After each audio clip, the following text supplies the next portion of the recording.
But ಅದಕ್ಕಿಂತ ಮುಂಚೆ ಗಾಯತ್ರಿ ಅಂತ ಬೆಂಗಳೂರಿಂದ ಕರೆ ಮಾಡಿದ್ದಾರೆ. ಗಾಯತ್ರಿ ನಮಸ್ತೆ. ನಮಸ್ತೆ ಮೇಡಮ್. ಏನಿದೆ ತಮ್ಮ ಪ್ರಶ್ನೆ? ಮೇಡಮ್ ನನ್ನ ಪ್ರಶ್ನೆ ಅಂದ್ರೆ ಈಗ ನಾಳೆ ನಾಡಿದ್ದು 2 ದಿವಸನೂ ರಜಾ ಇದೆ. ಈಗ ದೂರದ ಪ್ರಯಾಣ ಮಾಡೋರೆಲ್ಲ ಈಗೆಲ್ಲ ಪ್ಲಾನ್ ಮಾಡಿರ್ತಾರೆ. ಅಂದ್ರೆ ಇವಾಗ ಧರ್ಮಸ್ಥಳ ಹೋಗ್ಬೇಕು, ತಿರುಪತಿ ಹೋಗ್ಬೇಕು ಆತರ ಪ್ಲಾನ್ ಮಾಡ್ಕೊಂಡಿರ್ತಾರೆ. ಮನೇಲಿ ಹೆಣ್ಮಕ್ಳು ಪ್ರೆಗ್ನೆಂಟ್ ಇರ್ತಾರೆ, ಅವ್ರನ್ನೆಲ್ಲ ಕರ್ಕೊಂಡು ಹೋಗ್ಬೇಕು ಅಂತ ಏನೋ ಪ್ಲಾನ್ ಮಾಡಿರ್ತಾರೆ. ಬಟ್ ಆದ್ರೆ ಆ ದೂರದ ಪ್ರಯಾಣ ಮಾಡೋದು ಒಳ್ಳೇದಾ ಅಥವಾ ಈ ಟೈಮಲ್ಲಿ ಮಾಡೋದು ಬೇಡ ಅಂತ ಗುರುಜಿಗಳನ್ನ ಕೇಳಬೇಕಿತ್ತು. ಬೆಂಗಳೂರಿಂದ ಮೇಡಮ್ ನಮಸ್ಕಾರ. ತಾವು ಕೇಳಿದ್ವಿ ಈಗ ಟಿವಿಲೆಲ್ಲ ತೋರಿಸ್ತಾ ಇದ್ದಾರೆ ಏನೇನು ಮಾಡಬೇಕು ಏನೇನು ಹೆಂಗೆ ಅಂತೆಲ್ಲ ತೋರಿಸ್ತಾ ಇದ್ದಾರೆ. ದೇವಸ್ಥಾನಗಳಲ್ಲಿ ಎಲ್ಲಿ ಹೋಗ್ಬೇಕು, ದೇವಸ್ಥಾನಕ್ಕೆ ಹೋಗ್ಬೋದಾ ಅಂದ್ರಿ, ದೇವಸ್ಥಾನಗಳು ಕ್ಲೋಸ್ ಮಾಡಿದ್ದಾರೆ ಅಂತ ತೋರಿಸ್ತಾ ಇದೆ. ಆದರೂ ನೀವೇನಾದರೂ ಕಾರ್ಯಾರ್ಥವಾಗಿ ರಜೆ ಇರೋದ್ರಿಂದ ನಾನು ಹೋಗ್ತೀನಿ ಅಂತಂದರೆ ಗ್ರಹಣ ಕಾಲ ಅಂತಕ್ಕಂಥದ್ದು ಇಂತಿಷ್ಟುಗಳಿಗೆ 3 ಪ್ರಹಾರ ಅಂತ ಕರೀತಾರೆ. ಒಂದು ಪ್ರಹಾರ ಅದನ್ನು 3 ಗಳಿಗೆ ಅಂತ ಲೆಕ್ಕ 3 ಅವರ್ ಅಂತ ಹಾಕೊಂಡ್ರು ಕೂಡ 9 ಅವರ್ಸು 9 ಗಳಿಗೆಗಳ ಕಾಲ ನಾವು ಕೇರ್ಫುಲ್ ಆಗಿರಬೇಕು, ಜಾಗ್ರತೆಗಿರಲೇಬೇಕು. ಅದಕ್ಕೆ ನಾವು 3 ಜನ ಕೂತ್ಕೊಂಡು 4 ಜನ ಸೇರಿ ಯಾಕೆ ಕಾರ್ಯಕ್ರಮ ಮಾಡ್ತಾ ಇದ್ದೀವಿ ಅಂದರೆ, ನೀವು ಒಂದು ದಿನದ ಪ್ರಯಾಣ ಅನ್ನೋದಕ್ಕಿಂತ ಅತಿ ಏನಾದರೂ ತುಂಬ ಅರ್ಜೆಂಟ್ ಇದ್ದರೆ ಅದಕ್ಕೆ ಬೇರೆ ಪರಿಹಾರಗಳನ್ನು ಹೇಳ್ಬೋದು ವಿನಃ ಗ್ರಹಣ ರಾತ್ರಿ ಆಗೋದ್ರಿಂದ ನೀವು ಬೆಳಗ್ಗೆ ಪ್ರಯಾಣವನ್ನು ಮಾಡ್ಬೋದು. ಆದರೆ ರಾತ್ರಿ ಪ್ರಯಾಣವನ್ನು ಆದಷ್ಟು ನಿಲ್ಲಿಸಲಿಕ್ಕೆ 99 ಭಾಗ ನಿಲ್ಲಿಸಲಿಕ್ಕೆ ಪ್ರಯತ್ನ ಪಡಬೇಕು. ಆಗಲೇ ಇಲ್ಲ ಅಂದಾಗ ಅದು ದೈವೇಚ್ಛೆ ಅಂತ ಕರೀತಾರೆ. ಆದರೂ ನಮ್ಮನ್ನು ಕೇಳಿದ್ರೆ ಮಾಡಬೇಡ ಅಂತಾನೆ ಹೇಳ್ತೀವಿ. ಸರಿ ಅಂದ್ರೆ ನಾನ್ ಹೇಳೋದು ಏನಂದ್ರೆ ಸರ್, ಈಗ ಇವಾಗ ಬೆಂಗಳೂರಲ್ಲಿ ಕೆಲಸ ಮಾಡ್ಕೊಂಡಿದ್ದು ಅಂದ್ರೆ ಬೇರೆ ಊರುಗಳಲ್ಲಿ ಆದ್ರೆ ಅವರ ಸಂಸಾರ ಇಟ್ಕೊಂಡಿರೋರಾದ್ರೆ ಅಂತ ಟೈಮ್ಗಳಲ್ಲಿ ಅವರು ನೈಟ್ ಹೊತ್ತು ಅಂದ್ರೆ ಪ್ರಯಾಣ ಮಾಡಿ ಬೆಳಗಿನ ಜಾವ ಹೋಗಿ ಸೇರ್ಕೋತಾರಲ್ಲ, ಹಾಗಾಗಿ ನೈಟ್ ಪ್ರಯಾಣ ಒಳ್ಳೇದಾ ಅಥವಾ ದೂರದ ಪ್ರಯಾಣ ಈಗ ಗ್ರಹಣ ಕಾಲದಲ್ಲಿ ನಾನು ಏನು ಮಾಡಬೇಡ ಅಂತ ಮೇಡಮ್ ಮಗಲೇ ಕೇಳಿದ್ರು. ನೀವು ಭೋಜನವನ್ನು ಮಾಡಬೇಡಿ, ಮೈಥುನವನ್ನು ಮಾಡಬೇಡಿ, ನಿದ್ರೆ ಮಾಡಬೇಡಿ ಅಂತ ಹೇಳಿದ್ದೇವೆ ವಿನಃ ಪ್ರಯಾಣದೆಲ್ಲೂ ಇಲ್ಲ. ಆದರೆ ಆ ಗ್ರಹಣದ ದೋಷದಿಂದ ನಿತ್ಯ ಪ್ರಯಾಣ ಉಂಟಾಗುತ್ತೆ ಅನ್ನೋದ್ರಿಂದ ನೀವೇನಾದರೂ ಅಂತ ಅನಿವಾರ್ಯ ಇದ್ದರೆ ಹೋಗಲೇಬಹುದು. ನಮ್ಮನ್ನು ಕೇಳಿದ್ರೆ ಬೇಡ ಅಂತೀವಿ. ಇಲ್ಲಪ್ಪ ನಾವು ಏನೋ ಅರ್ಜೆಂಟ್ ಇದೆ ಅಂದರೆ ಹೋಗಬಹುದು. ಆದರೆ ನಿದ್ರೆಯನ್ನು ಮಾಡಬೇಡಿ, ಮೈಥುನವನ್ನು ಮಾಡಬಾರ್ದು, ಆ ಎಣ್ಣೆ ನೀರು ಸ್ನಾನವನ್ನು ಮಾಡಬಾರ್ದು. ಈ 3 ಬಿಟ್ಟು ಇನ್ನೇನಾದರೂ ಮಾಡ್ಕೋಬಹುದು ಅಂತ ನಿಮಗೆ ಹಿತೈಷಿಯಾಗಿ ಹೇಳೋದು ಮಾತು. ನೀವು ಪ್ರೆಗ್ನೆಂಟ್ ಇದ್ದವರು ಅಂತ ಅವರ ಪರವಾಗಿ ಜೊತೆಯಲ್ಲಿ ಹೋಗಿ ಪರವಾಗಿಲ್ಲ ಹೋಗ್ಬೋದು. ಆದರೆ 99 ಭಾಗ ಅವಾಯ್ಡ್ ಮಾಡಿ ಆಗಲೇ ಪಕ್ಷದಲ್ಲಿ ಹೋಗಿ ಬರ್ಬೋದು. ಓಕೆ, ಧನ್ಯವಾದಗಳು ಕರೆ ಮಾಡಿದ್ದಕ್ಕೆ. ಸೊ ದಿನೇಶ್ ಗುರುಜಿಗಳು ಮಾತಾಡ್ತಾ ಇದ್ರಿ ಬ್ರೇಕಿನ ಮುಂಚೆ ಜಾತಕ ಇಲ್ಲ ಅಂದ್ರೆ ಗ್ರಹಣದ ಬಗ್ಗೆ ಮಾತಾಡ್ತಾ ಇದ್ವಿ. ಬಹಳ ಇಂಪಾರ್ಟೆಂಟ್ ಇವಾಗ ಪ್ರಯಾಣ ಮಾಡಬೇಕಾ ಮಾಡಬಾರ್ದಾ ಅನ್ನೋಕ್ಕೆ. ಇವತ್ತು ಎಮರ್ಜೆನ್ಸಿ ತುರ್ತು ಬಂದಾಗ ಡ್ರೈವರ್ ಬೇಕೇ ಬೇಕು. ಆಟೋ ಡ್ರೈವರ್ ಬೇಕು, ಆ್ಯಂಬುಲೆನ್ಸ್ ಡ್ರೈವರ್ ಬೇಕು.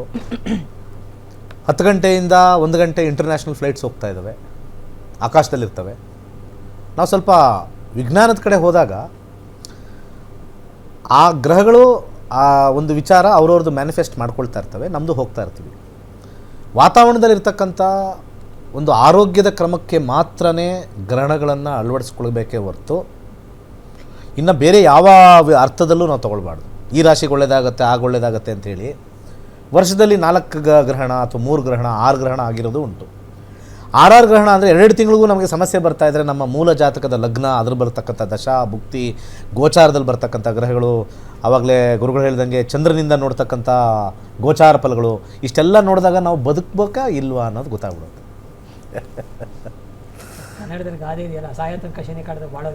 ಬಾಳೋದು ಯಾವಾಗ ಅಂತ ಅದು ಅಭ್ಯಾಸ ಹಾಕೊಂಡು ಹೋದಾಗ ಬಾಳ್ತೀವಿ. ನಾವೇನು ಹೇಳ್ಬೋದು ಅಂದರೆ, ಏನನ್ನು ಮಾಡಬಾರ್ದು ಏನನ್ನು ಮಾಡಬೇಕು, ವಿಧಿ ಮತ್ತು ನಿಷೇಧ ಅಂತ 2 ಪಂಚಾಂಗದಲ್ಲಿ ನಮ್ಮ ಪ್ರಶ್ನೆ ಕೇಳ್ತಾರೆ. ನಿಮ್ಮ ಪಂಚಾಂಗ ಯಾಕೆ ಬೇಕು, ನಿಮ್ಮ ಗ್ರಹಣ ಯಾಕೆ ಮಾಡಬೇಕು ಅಂದರೆ ಗರ್ಗ ಮಹರ್ಷಿಗಳು ಮೊದಲ ಪುಟದಲ್ಲಿ ಬರೀತಾರೆ ಏನು ಮಾಡಬೇಕು ಏನು ಮಾಡಬಾರ್ದು ಅದು ನೀವು ತಿಳ್ಕೊಳ್ಳೋಕ್ಕೆ ಪಂಚಾಂಗ ಇರೋದು. ಸೊ ಪಂಚಾಂಗದ ಉದ್ದೇಶವೇ ಅದು. ತಿಥಿ ವಾರ ನಕ್ಷತ್ರ ಯೋಗಕರಣ ಇಟ್ಕೊಂಡೇ ನಾವು ಎಲ್ಲ ಗ್ರಹಣಗಳು ನೋಡ್ತಿರ್ತೀವಿ. ಕಾರ್ಯಕ್ರಮದಲ್ಲಿ ಹೇಳೋದಂದರೆ ಗ್ರಹಣದ ಸಮಯದಲ್ಲಿ ಮಾಡ್ತಕ್ಕಂಥ ಪೂಜೆ, ಮಾಡ್ತಕ್ಕಂಥ ಧ್ಯಾನ, ಜಪ, ದಾನ ಅಂದರೆ ಗ್ರಹಣಕ್ಕಿಂತ ಮೊದಲು ಸ್ನಾನ ಆಗಬೇಕು, ಗ್ರಹಣ ಮಧ್ಯದಲ್ಲಿ ಪೂಜೆ ಆಗಬೇಕು, ಗ್ರಹಣ ಆದ ನಂತರ ದಾನವನ್ನು ಕೊಡಬೇಕು, ಇದು ಪಾಲಿಸಬೇಕು ಅಂತ. ಗ್ರಹಣ ಪ್ರಾರಂಭದಲ್ಲಿ ಸ್ನಾನ, ಗ್ರಹಣದ ಮಧ್ಯಭಾಗದಲ್ಲಿ ಯಜ್ಞ ಯಾಗಾದಿ ಹೋಮ ಜಪಗಳು, ಆ ಕೊನೆಯಲ್ಲಿ ದಾನವನ್ನು ಮಾಡಬೇಕು. ದಾನ ಮಾಡದೇ ಇದ್ದರೆ ನೀವು ಎಷ್ಟೇ ಹೋಮ ಯಜ್ಞಗಳನ್ನು ಮಾಡಿದ್ರು ಕೂಡ ಅದು ಫಲ ಬರೋದಿಲ್ಲ. ದಾನ ಆಗಲೇಬೇಕು. ಸೊ ಹೇಳ್ತಾರೆ, ನಾವೆಲ್ಲ ಮಾಡಿದ್ವಿ, ಇಷ್ಟು ಪೂಜೆ ಮಾಡಿದ್ವಿ ಅಂದರೆ ಆ ದಾನವನ್ನು ಕೊಡದೇ ಇದ್ದರೆ ಆಗೋದಿಲ್ಲ. ಅದಕ್ಕೆ ನೀವು ಎಲ್ಲೇ ಶಾಸ್ತ್ರಗಳನ್ನು ತೆಗೆದರೂ ಕೂಡ ಆ ಹಂಪೆಲಿ ಸುಮಾರು ಹಂಪೆ ಅಂದ್ಕೊಂಡ್ರು ಕೂಡ ಅಲ್ಲಿ ಶಾಸ್ತ್ರಗಳು ಬರೆದಿದ್ದಾರೆ. ಅಂದರೆ ರಾಜರು ಈ ಗ್ರಹಣಗಳ ಸಮಯದಲ್ಲಿ ಒಂದೊಂದು ಊರುಗಳಂತೆ ಗ್ರಾಮಗಳನ್ನು ದಾನವಾಗಿ ಕೊಟ್ಟಿದ್ದಾರೆ ಅಂತ ಶಾಸ್ತ್ರಗಳಿದ್ದಾವೆ. ಆದರೆ ದಾನವನ್ನು ಕೊಡಬೇಕು. ನೀವು ದಾನ ಅಂದ್ರೇನು? ಜ್ಯೋತಿಷ್ ಶಾಸ್ತ್ರದಲ್ಲಿ ಒಂದೇ, ಏನೇ ದೋಷ ಬಂದಾಗ ನಮ್ಮ ಹತ್ರ ಏನು ಕೇಳ್ತೀವಿ? ನೀವು ದಾನವನ್ನು ಕೊಡಿ ಅಂತೀವಿ. ಆ ದಾನ ಮಾಡಿದ್ಕೊಳ್ಳೆ ನಮ್ಮ ಅರ್ಧಕರ್ಮ ಅರ್ಥ ಹೋಗ್ತದೆ. ಸೊ ದಾನ ಅಂತ ತಕ್ಷಣ ಏನನ್ನು ದಾನ ಮಾಡಬೇಕು ಅನ್ನೋ ಪ್ರಶ್ನೆನೂ ಹುಟ್ಟುತ್ತೆ, ಏನನ್ನು ಕೊಡಬೇಕು ಅಂತ. ಸೊ ಅದಕ್ಕೆ ಉತ್ತರ ಕೊಡೋರಂತೆ. ಬಟ್ ಅದಕ್ಕಿಂತ ಮುಂಚೆ ಸೌಭಾಗ್ಯ ದಾವಣಗೆರೆಯಿಂದ ಕರೆ ಮಾಡಿದ್ದಾರೆ. ಸೌಭಾಗ್ಯ ನಮಸ್ಕಾರ. ಹಲೋ, ನಮಸ್ತೆ ಮೇಡಮ್. ಹೇಳಿ ಸೌಭಾಗ್ಯ ಅವ್ರ, ಏನಿದೆ ಪ್ರಶ್ನೆ ತಮ್ಮಲ್ಲಿ?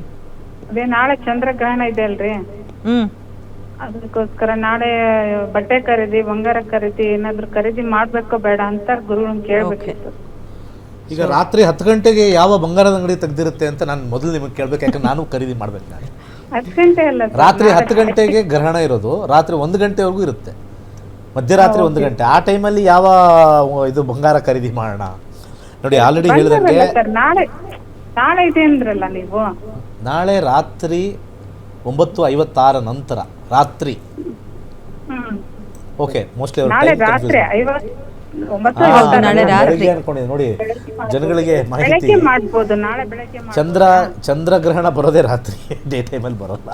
ಬಂದರೂ ಕೂಡ ಈ ಏರಿಯಾದಲ್ಲಿರಲ್ಲ, ಇನ್ನೊಂದು ಏರಿಯಾ ಇಲ್ಲಿ ಕತ್ಲಿರುತ್ತೆ, ಅದಿರುತ್ತೆ. ನೀವು ಖರೀದಿ ಏನು ಬೇಕಾದ್ರೂ ಮಾಡ್ಬೋದು, ಅವೆಲ್ಲ ಏನೂ ತೊಂದರೆ ಇಲ್ಲ. ಆರೋಗ್ಯ ವಿಚಾರದಲ್ಲಿ, ಆಹಾರ ವಿಚಾರದಲ್ಲಿ ಮಾತ್ರ ಒಂದು 10 ಗಂಟೆಯ ಮುಂಚೆ ಅಥವಾ 2 ಅವರ್ ಮುಂಚೆ ಅಂತ ಹೇಳ್ತೀವಿ, ಡೈಜೆಸ್ಟ್ ಆಗಿಬಿಡಬೇಕು 8 ಗಂಟೆಗೆ ಒಳಗಡೆ. ಯಾಕಂದರೆ ಅದು ಇನ್ನೇನು 10 ಗಂಟೆಗೆ ತಾನೇ ಸ್ಟಾರ್ಟ್ ಆಗೋಕ್ಕಿಂತ ಮುಂಚೆ 5 ನಿಮಿಷ ಮುಂಚೆ ತಿಂದ್ಬಿಡ್ತೀನಿ, ಆ ಥರ ಎಲ್ಲ ಏನಿಲ್ಲ. ಸೊ ಆಲ್ಮೋಸ್ಟ್ ಪಚನ ಆಗಿರ್ತಕ್ಕಂಥದ್ದು ಅಂದರೆ 2 ಅವರ್ಸ್ ಮುಂಚೆ ಅಂತ ಹೇಳ್ತಾರೆ. 9:55 ಅಂತಂದರೆ ಆಲ್ಮೋಸ್ಟ್ 7:30 ಒಳಗಡೆ ಮುಗಿಸ್ಕೋಬೇಕು ಅಂತ ಹೇಳ್ತಾರೆ. 1:30 ಆದಮೇಲೆ ಯಾವುದು ಬೇಡ ಅಂತ ಹೇಳ್ತಕ್ಕಂಥದ್ದು.